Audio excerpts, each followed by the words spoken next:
Gilas Pilipinas may pag-asa kayang makapasok sa FIBA World Cup? Samantalang si Chris Macolo, bakit nawalan ng interes as naturalized player ng Gilas? Ngunit bago tayo magpatuloy, pakipindot naman ang like, subscribe at ang notification bell para updated ka sa susunod kong i-upload. Isang ang malaking tanong ngayon ng marami na fans ng Gilas Pilipinas, kung kaya ba ng ating national team na muling makabalik at makipagsabayan sa pinakamalalakas na bansa sa buong mundo.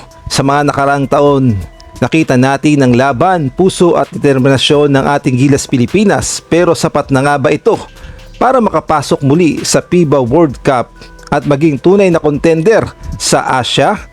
Ngayon mas lumakas ang Japan, China, Lebanon at maging ang Jordan. Saan nga ba lulugar ang ating Gilas Pilipinas? Yan nga ang ating pag-uusapan ngayon. Sa totoo lang, malaki ang potensyal ng ating kasalukuyang Gilas lineup ngayon dahil nandyan ang mga batang player o mga batang star player na kagaya na lamang ni Kai Sotto na may taas, kayang dumepensa, kayang sumabay sa international competition, at syempre itong si Dwight Ramos na kilala sa kanyang all-around game at pagiging consistent sa magkabilang dulo ng court. Hindi rin mawawala ang veterano at ang naturalized player ng Gilas Pilipinas na si Justin Brownlee na ilang beses nang nagligtas sa Gilas sa mahihirap na laban. Alam na natin yan, versus Jordan at gayon na rin kontra nga sa Iran at sa China na hindi malilimutan. Pero kahit malakas ang lineup ng Gilas Pilipinas, syempre hindi yun sapat na puro talento lang. Dahil alam nating lahat ang pinakamalaking problema ng Gilas Pilipinas kahit noon pa man. Unang-una yung team chemistry dahil yung preparation kulang, kaya naman yung nagiging practice ay hindi nga sapat. At ayan nga ang madalas na napapansin sa ating national team na kulang sa oras, yung training camp, hindi nga sapat yung preparasyon. Hindi nga tulad ng mga ibang bansa o ibang national team na nagsasama-sama, matagal ang kanilang preparation. Samantalang sa ating Gilas Pilipinas, alam na natin yon, lagi na lang na biglaan yung preparation. Kung kailan lang mabuo yung mga players, dun lang magsisimula ang ating training camp. Kasi kung ating titignan ang pinaka-key factor sa international competition o kung sasali ka sa international competition kagaya na lamang ng FIBA, FIBA World Cup, Olympics, kailangan talaga dyan ng matinding preparasyon, kailangan ng solid na teamwork, sistema, at syempre yung communication sa loob ng court.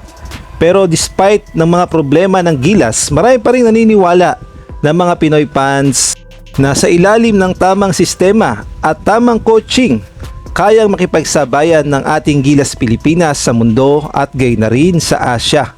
Patunay dyan ang ilang malalaking panalo nila laban sa matitinding bansa noong mga nakaraang torneo. Halimbawa na lamang sa FIBA Olympic Qualifiers, alam na natin yon, kontra sa Latvia. Ginulat natin ang buong mundo. At syempre isa rin sa mga key factors upang makabuo tayo ng pinakamalakas na national team sa Pilipinas o ang Gilas Pilipinas, dapat mapanatili natin na healthy ang ating mga key players. Isa rin sa dapat bantayan yung mga young star player ng Gilas Pilipinas na posibleng maging future core ng team. Kaya naman sa paparating na third window, isang malaking tanong talaga kung paano makakasurvive ang ating Gilas Pilipinas at makakapasok sa pinaka-importanting laban sa FIBA World Cup na mangyayari sa Qatar sa 2027.